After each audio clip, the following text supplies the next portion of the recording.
हम यही कहेंगे कि जब हम हमारी बात करते हैं तो हम विश्व के प्रत्येक सनातनी की बात करते हैं, भारत के प्रत्येक हिंदू की बात करते हैं। और जब जब मैं कहूंगी तो हम कहेंगे कि कौन हूं मैं फिर से कह रही हूं, जब मैं बात करूंगी मेरी तो मैं समस्त सनातनियों की बात कर रही हूं कि कौन हूं मैं। अपना परिचय मैं खुद दे रही हूं और मैं मेरा नहीं, मैं समाज के सनातनियों का परिचय दे रही हूं कि प्रणाम, मैं हिंदू हूं।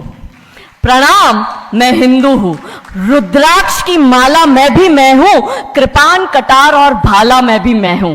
श्वेत भी हूं और शुद्ध भी मैं हूं। विरुद्ध हो मेरे तो युद्ध भी मैं हूं। इतिहास में बहा आंसू और खून भी मैं हूं। अब जो कह के मिलेगा वो सुकून भी मैं हूं कि इस धरती का मैं केंद्र बिंदु हूं। प्रणाम, मैं हिंदू हूं।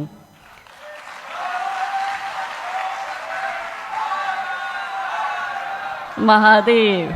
चिता की अग्नि गंगा का पानी, चिता की अग्नि गंगा का पानी, सप्त ऋषियों सा ब्रह्म ज्ञानी भी मैं हूं। सियावर राम का हनुमान भी मैं हूं। भोला हूं, भोला हूं, सरल हूं, तुम्हारा मित्र भी मैं हूं। खोल भी दूं तुमको और घुल भी जाऊं तुम में, कुछ ऐसा चरित्र भी मैं हूं कि इस धरती का मैं केंद्र बिंदु हूं। प्रणाम, मैं हिंदू हूं।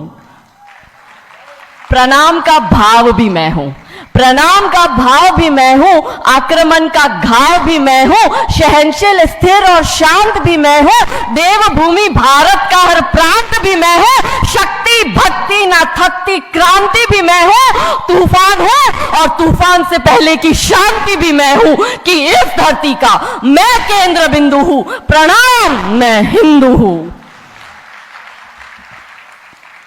और क्योंकि आज हमारा विषय जो हमें दिया गया है वो सभ्यता संस्कृति को नष्ट कर देने वाले सेंसर बोर्ड के विषय में है। और जब जब हम सेंसर बोर्ड की बात करते हैं तो दिमाग में पहला भाव आता है बॉलीवुड का, ओटीटी प्लेटफॉर्म्स का।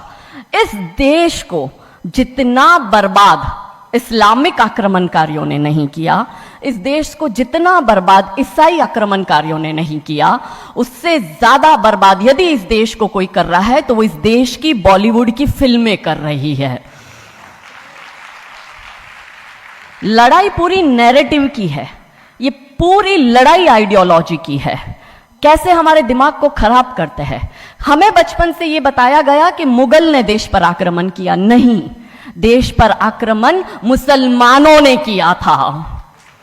हमें यह बताया गया कि इस देश पर आक्रमण अंग्रेजों ने किया, नहीं, इस देश पर आक्रमण ईसाइयों ने किया था। और ये मुसलमान और ईसाई जो बाहर से आए, हमने इनको फिर भी अपनाया, इस देश में जगह दी, स्थान दिया, प्यार दिया, इन्हें इनको बनाने दिए, मस्जिदें बनाने दिया, इनको इनका गिरजाघर, इन्होंने हमारे धर्मांतरण भी कराए। और आज हालत यह है कि भारत के 9 राज्यों में और 200 जिलों में हिंदू अल्पसंख्यक हो गया है। और यही चिंता सताए रहती है। तब आज हम सब एकत्रित इस मंच पर होकर यह चिंतन मनन करते हैं कि हम हमारे देश की और हमारे धर्म की रक्षा कैसे करेंगे। क्योंकि धर्म बचेगा तो ही देश बचेगा, नहीं तो सिर्फ अवशेष बचेगा। कृष्ण बचेंगे, राम बचेंगे, चारों पावन धाम बचेंगे। इसलिए धर्म की रक्षा जरूरी है। और इस देश को बर्बाद करने का सबसे बड़ा षड्यंत्र जब सेंसर बोर्ड द्वारा बॉलीवुड के माध्यम से किया जाता है, तब 3 स्टेज पर, क्योंकि हम कहते हैं ये देश जो है वो है धरती माता, हम इसे कहते हैं भारत माता, यहां देवियों का नाम पहले लिया जाता है। तो कैसे नैरेटिव बदला जाता है कि इस देश की महिलाओं का दिमाग खराब कर दो, देश अपने आप खत्म हो जाएगा। साउथ अफ्रीका की एक बहुत बड़ी यूनिवर्सिटी में कहा गया था कि किसी भी देश को बर्बाद करने के लिए वहां पे बम, बारूद, गोला, असला दागने की, मिसाइल दागने की जरूरत है ही नहीं।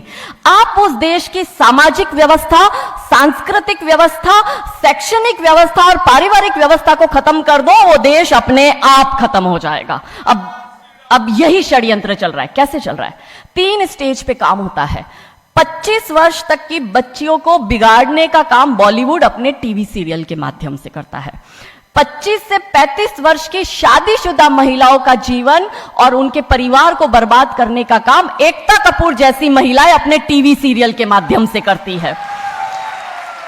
और जो नौकरी करती हुई बहन बेटियां महिलाएं हैं, जो कि वर्किंग विमेन हैं, उनका दिमाग खराब करने का काम ये ओटीटी प्लेटफॉर्म्स अपने वेब सीरीज के माध्यम से करता है। कैसे करता है मैं संक्षिप्त में एक एक उदाहरण देकर आपके समक्ष रखूंगी।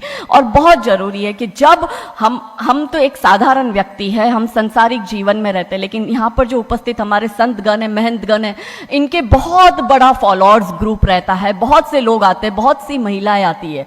ये बात वहां तक पहुंचे क्योंकि वो यहां पर उपस्थित नहीं है, पर हमें पता है कि वीडियो के माध्यम से हमारे संत श्री, हमारे महंत श्री हमारी ये वाणी जो है उन तक पहुंचाएंगे कि कैसे करते हैं। ये एक फिल्म बनाते हैं 25 वर्ष की तक की बच्चियों को कैसे बिगाड़ना है। हिंदुओं के परिवारों को बिगाड़ने के, तोड़ने के षड्यंत्र चल रहा है। और सिर्फ एक हिंदू को नहीं खराब करना है, उसके पूरे के पूरे कुटुंब को बर्बाद कर देना है। तो एक भारत की महिला 2 परिवार को जोड़ती है, मायका पक्ष और ससुराल पक्ष। और हम कहते हैं कि भारत की परिवार व्यवस्था जो है वो मानवता की सबसे बड़ी देन है। तो इसी व्यवस्था को खत्म कर दो। कैसे कर दो?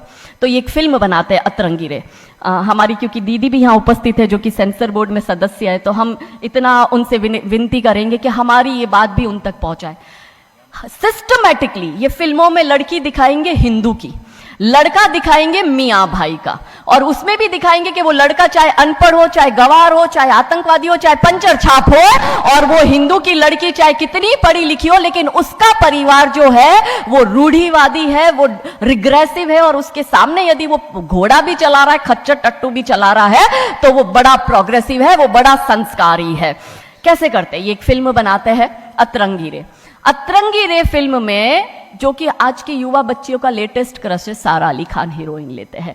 हमारी युवा बच्ची इसको फॉलो करती है। उसमें यह दिखाते हैं कि सारा अली खान जो एक मुस्लिम लड़के के प्यार में पड़ जाती है और अपने परिवार से विरोध कर कर, उनसे लड़ झगड़ कर ट्रेन में बैठकर वो भाग जाती है। उसी ट्रेन में एक संवाद होता है उस पिक्चर के हीरो का और उसी हीरोइन का। दोनों अपनी अपनी लव स्टोरी शेयर करते हैं। तो हीरोइन पूछती है हीरो को कि तुम्हारी लव स्टोरी बताओ। तो वो कहता है कि कल मेरी शादी होने वाली है और लव स्टोरी तो मेरी लव स्टोरी है कि मैंने बचपन से जिस लड़की से प्यार किया, जिसके साथ पढ़ाई की, जिसके साथ मैं बढ़ा हुआ, उसी लड़की से मेरी बचपन की मित्र जो मेरे समाज की है, जो मेरे गांव की है, उसके साथ ही मेरी शादी होने वाली है। तो वो हीरोइन कहती है अरे ये और कोई लव स्टोरी है, ये लव स्टोरी नहीं हो सकती। तो हीरो पूछता है तो फिर क्या हो सकती है लव स्टोरी? तो वो कहती है कि मैंने एक मुस्लिम लड़के से प्यार किया है, मैं ठाकुरों की लड़की हूं, पूरा समाज, पूरा घर, पूरा परिवार मेरे खिलाफ है और मैं उन सबको ठोकर मारकर, उनकी भावनाओं को ठोकर मारकर अभी ट्रेन में बैठकर भाग रही हूं उस लड़के से शादी करने के लिए। और वो हीरोइन वहां पे डायलॉग देती है कि लव स्टोरी तो मेरी लव स्टोरी है कि मैं ठाकुर की लड़की और वो कतई मियां भाई, और ये है असली लव स्टोरी। तब हमारी 13, 14, 15 साल की युवा बच्ची, जिसके शरीर में हार्मोन्स चेंज होते हैं, आकर्षण होता है विपरीत व्यक्ति के लिए, तब वो आकर्षण में ये सोचती है कि हिंदू होके हिंदू बॉयफ्रेंड नहीं रखना, हिंदू होके हिंदू से प्यार नहीं करना। आप इतिहास में छपेगी, आपकी लव स्टोरी तभी बनेगी जब आप किसी मियाँ भाई से प्यार करेगी और उससे शादी करेगी। तो कैसे सिस्टमैटिकली ये स्लो पॉइजन बॉलीवुड की फिल्मों के माध्यम से फ्रेजाइल माइंड में डाला जा रहा है। और आज देखो कि क्यों समाज में लव जिहाद के इतने केस बन रहे हैं, और उसका सबसे बड़ा और मुख्य कारण बॉलीवुड है, क्योंकि इन बॉलीवुड वालों ने हमारी बेटियों को हादी रानी और रानी चिन्नमा रानी अब्बा का नहीं दिखाया। इन बॉलीवुड वालों ने हमारी बेटियों को करीना खान दिखाया है ताकि वो अपनी कोख से तैमूर और जहांगीर पैदा करे। ये बॉलीवुड वाले लव स्टोरी पर फिल्म बनानी है तो ये हादी रानी और राजा रावत सिंह चुड़ावत पर क्यों नहीं बनाते? मैं आपको उनकी कथा शॉर्ट में करती हूं कि राजा रावत का शादी जो होता है वो हादी रानी से होता है, मेवाड़ के राजा है, और औरंगजेब की सेना आक्रमण करने आती है। और जब औरंगजेब की सेना आती है तो राजा रावत सिंह का 2 दिन पहले ही विवाह हुआ होता है हादी रानी से। तो राजा जी की इच्छा नहीं होती कि मैं युद्ध लड़ने जाऊं, तो हादी रानी बड़े क्रोधित होते हैं। वो कहते तुम मेरी चिंता छोड़ो, तुम अभी इस मातृभूमि की रक्षा के लिए, इस धर्म की रक्षा के लिए आप युद्ध भूमि में जाओ और आप मेरी चिंता मत करना। यदि आप बलिदान भी हो जाओगे तो मैं प्राउडली अपने आप को आपकी विधवा कहूंगी। तब राजा रावत युद्ध लड़ने जाते हैं। युद्ध भूमि में राजा रावत जी को हादी रानी की बहुत याद आती है, क्योंकि नई नई शादी हुई होती है, तो नई बियाई दुल्हन को छोड़ के आए होते हैं, तो बहुत याद करते हैं। तो वो अपने दूत को कहते हैं, अभी सेना आने में समय होता है और युद्ध में भी समय होता है, तो वो कहते हैं अपने दूत को कि जा तू रानी सा के पास जा महल में और उनसे कहे कि राजा जी को आपकी बहुत याद आ रही है, आप अपनी कोई एक निशानी उनके लिए भेजो। दूत भी बड़ा टेंशन में आ गया कि ये युद्ध भूमि में बैठे और इनको हादी रानी की याद आ रही है, ये युद्ध लड़ेंगे कैसे और जीतेंगे कैसे। पर वो दूत डरते डरते पहुंचा रानी सा के पास और रानी सा को कहता है कि राजा रावत जी ने आपकी एक निशानी मंगाई है, उनको आपकी बहुत याद आ रही है। तो रानी सा बहुत क्रोधित हो जाते कि ये मेरा पति कैसा, ये युद्ध लड़ेगा कैसे, औरंगजेब की इतनी बड़ी विशाल सेना है, यदि जहां युद्ध भूमि में बैठकर उसको रणनीति बनानी है वहां वो मेरी निशानी मंगवा रहा है। तब हमारी हादी रानी क्रोधित होती है, हाथ में तलवार लेती है, अपनी गर्दन काटती है, थाल में सजा के दूत को देती है और कहती है जा तेरे राजा को जाके दे देना मेरी निशानी। तब वो दूत युद्ध भूमि में जाता है, राजा जी को हादी रानी की निशानी यानी कि उनका कटा हुआ मुख देता है। राजा जी बड़े दुखी हो जाते हैं, उनको लगता है उनसे बहुत बड़ी गलती हो गई। राजा जी रानी की अंतिम इच्छा समझ जाते हैं, रानी जी के लंबे बाल होते हैं, उन बाल की वो माला बनाते हैं, उनके मुख की माला बनाते हैं, वो युद्ध लड़ते हैं, औरंगजेब से युद्ध जीतते हैं और जीतने के बाद राजा रावत वहीं युद्ध भूमि में अपना बलिदान देते, अपनी गर्दन काटकर वहीं अपने जीवन का त्याग करते हैं। ये है लव स्टोरी। पर बॉलीवुड इस पर फिल्म नहीं बनाएगी कि इतिहास चुराए नहीं है, हमने इतिहास बनाए हैं और लाखों शीश कटे हैं रण में, तब जाके हिंदू कहलाए हैं। ये महान गौरवशाली इतिहास हमारा, पर बॉलीवुड इसका इतिहास हमारे समक्ष आने नहीं देता। अब रहा 25 से 35 वर्ष की महिला, कैसे बिगाड़ती है एकता कपूर। वही sari, typical dress, typical getup, पीछे उसकी सीरियल में एकता कपूर की सीरियल में पीछे बहुत बड़ी अंबे मां की मूर्ति।